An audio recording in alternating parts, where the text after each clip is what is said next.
నమస్తే. కాంగ్రెస్ ప్రభుత్వం future city పేరు మీద ఏదైతే రంగారెడ్డి జిల్లాకు సంబంధించిన యాచార మండలంలోని కుర్మిద్ద గ్రామం సమీపంలో ఉన్న రైతులు దాదాపుగా 2000కు పైన ఎకరాలని ల్యాండ్ అక్విజిషన్లో భాగంగా వీళ్ళ రైతు భూములను అందైతే లాక్కునే ప్రయత్నం చేస్తూ ఉంది. సో మరి ముమ్మాటికి దీన్ని ఖండిస్తాం, ఆ భూములు ఎంతవరకు ఇచ్చేదే లేదంటూ కూడా ఆ గ్రామ ప్రజలు కావచ్చు, ఆ మండలంలో చుట్టుపక్కల ఉన్న ప్రజలందరూ కూడా, రైతులందరూ కూడా ఈరోజు హైదరాబాద్కి వచ్చి ప్రెస్ మీట్ పెడతా ఉన్నారు. సో మరి ఆ కురిబిద్ద గ్రామంకి సంబంధించిన సర్పంచ్ మనతో పాటు ఉన్నారు. సో అన్న, మరి ఏంటి ఏదైతే ఈ ఫ్యూచర్ సిటీ పేరు మీద రాష్ట్ర ప్రభుత్వం చేస్తున్న ఈ ధోరణిని ఎట్లా చూస్తారు? ఎందుకంటే గతంలో రేవంత్ రెడ్డి గారు అక్కడికి వచ్చి హామీ ఇవ్వడం జరిగింది, అయితే గత ప్రభుత్వం ఆగం చేస్తూ ఉంది, మేము వచ్చినాక ఎవరి భూములు వాళ్ళకి ఇస్తామని చెప్పేసి. మరి ఈ ప్రభుత్వం చేస్తున్న వైఖరిని ఏం చెప్తారు? గత ప్రభుత్వం కంటే మనం ముఖ్యంగా యాక్చువల్లీ ఈ దేశంలో, ఈ రాష్ట్రంలో దళితులు అంటే ఎస్సీలు, ఎస్టీలు, బీసీలు అంటే అణగారిన కులాలు, వాళ్ళకు ఎన్నికడికి భారతదేశంలో వీళ్ళకి భూములు లేవు, వీళ్ళకి బతుకుదేరు కష్టమని 1960 నుంచి 1975 వరకు ఇందిరాగాంధీ గవర్నమెంట్, అప్పుడు ఉన్న కాంగ్రెస్ పార్టీ గవర్నమెంటు రాళ్ళు రప్పలు ఉన్న భూములు అసైన్ చేసి ఇనాం భూమిగా మార్చి అసైన్ చేసి వాళ్ళకు జీవనోపాధి కలగాలని భూమి పంచడం జరిగింది. అంటే వాళ్ళకు అప్పటి కాలంలో ఊరికి భూస్వాములు, పట్వారీలు వాళ్ళు పెత్తానం ఉంటుండే. అప్పుడు ఈ విధంగా స్వేచ్ఛ అనే భావం లేకుండే, కాబట్టి వీళ్ళు బతుకుదేరు జీవనోపాధికి చాలా కష్టమని, వీళ్ళ పిల్లల చదువులకు వీళ్ళకు తిండి తిప్పలేక అప్పుడు ఎంతోమంది జనాభా చనిపోతున్నారు. ఎన్నో వ్యాధులు అప్పుడు తిండి లేకుండా ఎన్నో వ్యాధులు పుట్టించి చనిపోయినందుకు అప్పుడు కాంగ్రెస్ ప్రభుత్వం 3 ఎకరాలు 5 ఎకరాలు భూమి కుటుంబానికి పంచడం జరిగింది. అవి కూడా సాగులో ఉన్న లేని భూములు, రాళ్ళు రప్పలు పనికి రాని భూములు. ఆ భూములను ఆ రోజు నుంచి ఈ రోజు వరకు ఆ రైతులు, అంటే మా ప్రాంతం కాకుండా నేను మొత్తం రాష్ట్ర పరిధిలో ఉన్న అన్ని ప్రాంతాల్లో చెప్తున్నా, మా ప్రాంతం కూడా అదే పరిస్థితి. ఆ సాగు రాళ్ళు రప్పలను తీసి సాగులో తెచ్చుకొని అందులో అప్పులు సప్పులు ఏదో అప్పులు తెచ్చి ఆవులు బర్రెలు ఉన్న కొన్ని సంపాదించిన దాంట్లో కొన్ని మేకలు అట్లా పిల్లలు పుట్టించినాక వాళ్ళు అమ్మి ఆ భూమిని సాగు చేసుకొని బోర్లు వేసుకొని బావులు దోవి పంటలు పండించి ఇప్పుడు సస్యశ్యామలంగా చేసుకున్న తర్వాత చట్టం ఏమంటుందంటే ఏ ప్రభుత్వ బిల్డింగ్ అయినా, ఏ ల్యాండ్ అయినా, ఎవరైనా కంటిన్యూగా 20 సంవత్సరాలు దాని మీద ఉంటే ఆ భూమి వాళ్ళకి సొంతం కావాలని ఇదే ప్రభుత్వం చట్టాన్ని ఏర్పాటు చేస్తుంది. కానీ మేము 1960 అంటే ఇప్పుడు వరకు 69 సంవత్సరాలు, 67 సంవత్సరాలు, 67 సంవత్సరాలకి వెళ్ళి మేమే ఉన్నాం. మరి మాకెందుకు పట్టా చేయలేదు?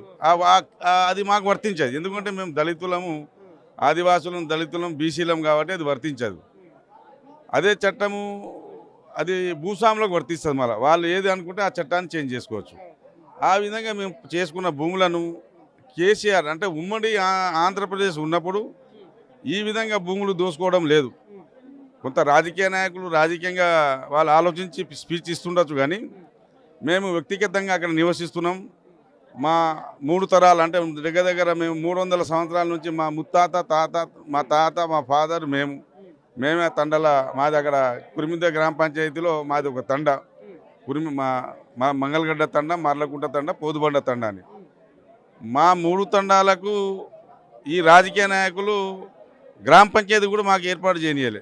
ఎందుకంటే మాకు ఊరికి వెళ్ళి 5 కిలోమీటర్ల దూరం ఉన్నా, మా జనాభా 2000 మంది ఉన్నా, అన్నిటికీ అర్హత ఉన్నా, వీళ్ళు చాలా పంటలు పండిస్తారు, వీళ్ళ భూములు సారవంతమైన భూములు, వీళ్ళని ఎట్టి పరిస్థితులు ఎలగొట్టాలనే వాళ్ళు చాలా లాంగ్ ప్రాసెస్, అంటే ఎన్నో రోజుల నుంచి ఆలోచించి దూరదృష్టితో వాళ్ళు చూసుకొని మాకు గ్రామ పంచాయతీ చేయనీయలేదు, మా భూములను ఆన్లైన్ లేకుండా చేసారు.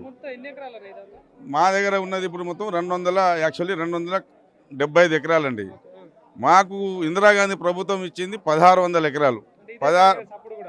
1600 ఎకరాలను 1960 నుంచి 1975 అప్పుడు అసైన్మెంట్ చట్టము, భూదాన్ చట్టము. మేము 1947 కంటే ముందు 18కి వెళ్ళి ఉన్నాం. మేము అక్కడ 1880, 1890కే స్వతంత్రం రాకముందు నుంచి ఉన్నాం మా ముత్తాతలు. కానీ అప్పుడు భూమి పేరు లేదు, ఏం లేదు. ఆ విధంగా కౌలు రైతు కింద, ఇనాం కింద చేసుకుంటూ ఉన్నాం. పంటలు కీస్తూ వాళ్ళకు భూస్వాములకు కీస్తూ కట్టుతూ ఉన్నాం. రాను మన స్వతంత్రం వచ్చిన తర్వాత ఇందిరాగాంధీ గవర్నమెంట్లో వాళ్ళు మనకు ఈ ఎస్సీ, ఎస్టీ, బీసీలకు భూమి లేని వాళ్ళకు భూములు ఇచ్చారు. ఆ ఇచ్చిన భూములను వీళ్ళ కళ్ళలో మరి ఏం కారం జల్లిరో, మరి ఏం మంట వేసిందో తెలియదు, కానీ మాది సిటీకి దూరం, చాలా దూరం ప్రాంతం అయితే కాదు. హైదరాబాద్కి వెళ్ళి మాది 26 కిలోమీటర్ దూరంలో ఉన్న ప్రాంతం. 26 కిలోమీటర్ దూరం ప్రాంతం. ఇక్కడికి వెళ్ళి శంకర్పల్లి చూస్తుంటే కూడా 50 కిలోమీటర్లు ఉంటుంది. హైదరాబాద్ అంటే అఫ్జల్గంజ్ నెంబర్ 1 పాయింట్. అఫ్జల్గంజ్కి వెళ్ళి అసెంబ్లీకి వెళ్ళి చూసుకుంటే మాది 26 కిలోమీటర్ దూరంలో ప్రాంతం. మా ప్రాంతాన్ని గత గవర్నమెంట్ అభివృద్ధి చేయలే. అభివృద్ధి చేయక మా భూమి మీద కళ్ళు వేసుకొని వాళ్ళు ఫార్మా అనే పేరుతో 1960లో మొదలు పెట్టిరు. అప్పుడు నేనే సర్పంచ్గా ఉన్నాం. 1960లో ఎట్లా విధంగా మొదలు పెట్టిరంటే ఇప్పుడు దాకా చెప్పుకునే విధంగా మా రైతులకి మాకు అరే మీ ప్రభుత్వ భూమి ఉట్టిగానే గుంజుకుంటారు అని భ్రమభ్రాంతులను చేసి పోలీసులను, సిఆర్పిఎల్ను, పోలీసులను పంపించి మేమే వస్తాం, మీ భూములను గుంజుకుంటాం, మీ మీద కేసు వేస్తామని చేసి మా మీద కేసు కూడా వేయడం జరిగింది.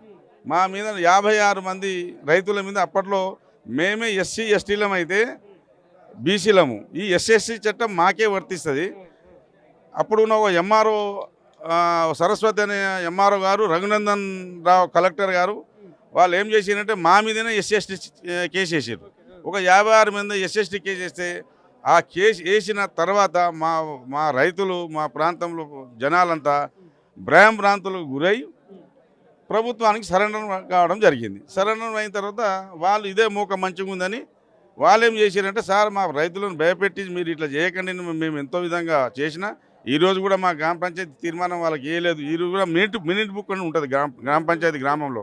ఆ బుక్లో మీరు అడిగితే మేము ఫోటో పంపిస్తాము, మీరు ఆ టీవీలో కూడా చెప్పవచ్చు. ఈరోజు కూడా మేము తీర్మానం చేయలేదు. ఆ విధంగా వాళ్ళు భ్రాంతులను గురించి భూమి గుంజుకోవడం జరిగింది. అట్లా ఎంత భూమి గుంజుకున్నారంటే మేము సాగులో తెచ్చుకున్న భూమిని 1600 ఎకరాల భూమిని గుంజుకోవడం జరిగింది.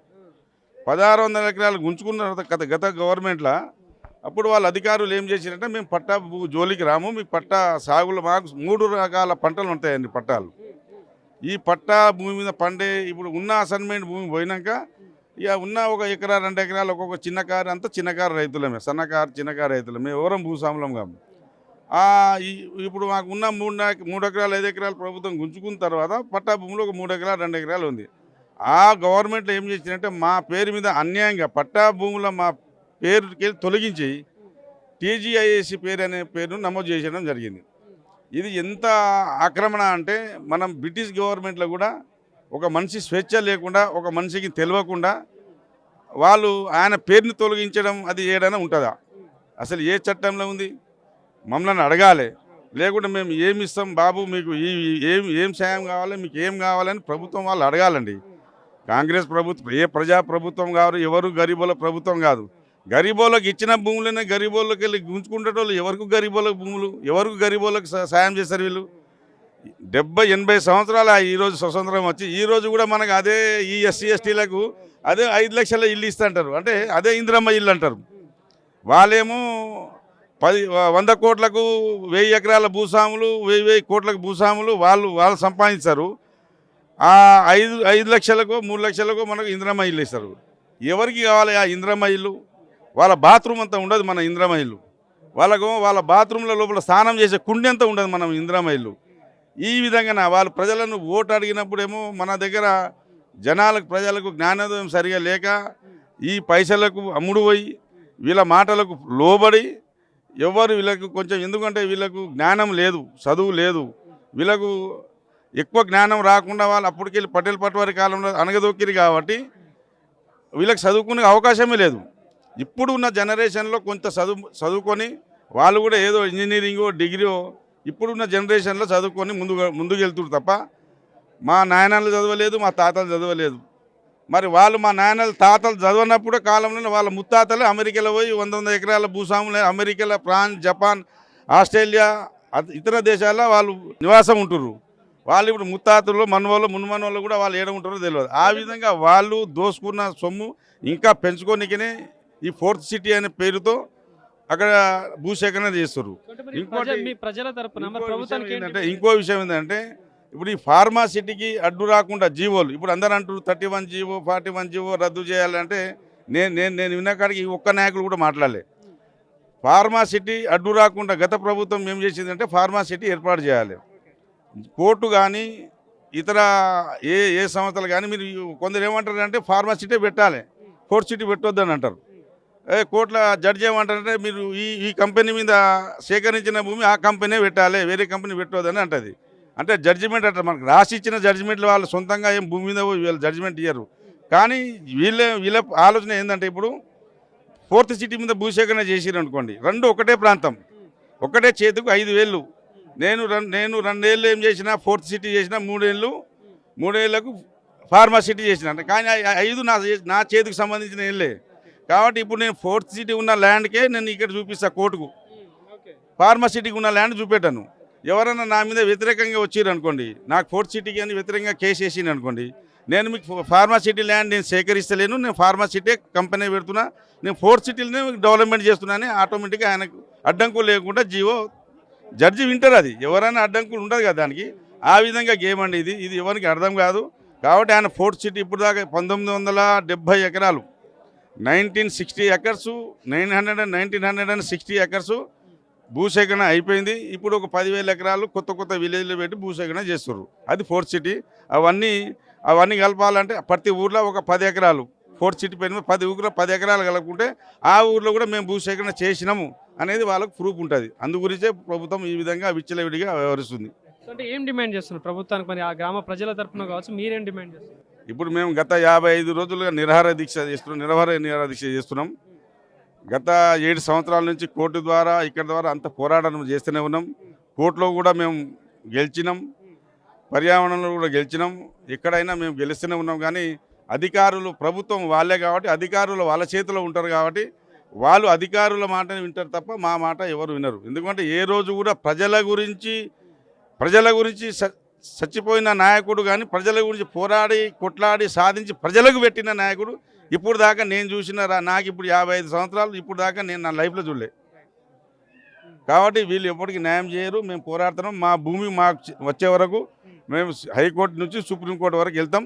ఎట్టి పరిస్థితుల్లో మేము SC ST కమిషన్కి వెళ్తాం, BC కమిషన్కి వెళ్తాం, అన్ని కమిషన్లకు వెళ్తాం, పోరాటం చేస్తాం. లాస్ట్ వరకు మా జీవితాలు ఆ భూమిలో కలిసిపోయినా కానీ మేము భూమిని ఇచ్చిపెట్టాం.